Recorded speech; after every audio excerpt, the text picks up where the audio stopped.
আমাদের জাতীয় বেঈমানরা মাথায় কসকসা দেখেন না, চকচক করে ক্যামেরাতে, টেলিভিশনে,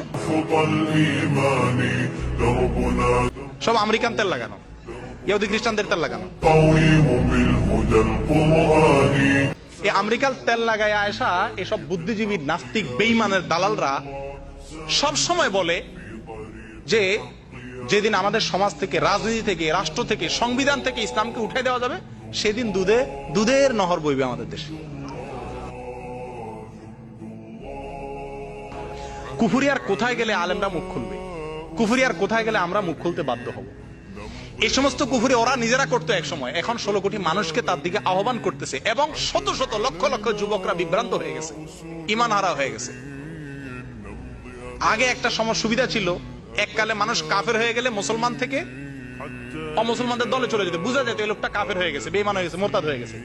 এখন অমুসলমান হয়ে মসজিদেই থাকে, সে অমুসলিম কিন্তু আবার নামাজ পড়তে আসে, আবার দেখবেন টুপি লাগায়, আবার সে আল্লাহরে বিশ্বাসও করে না।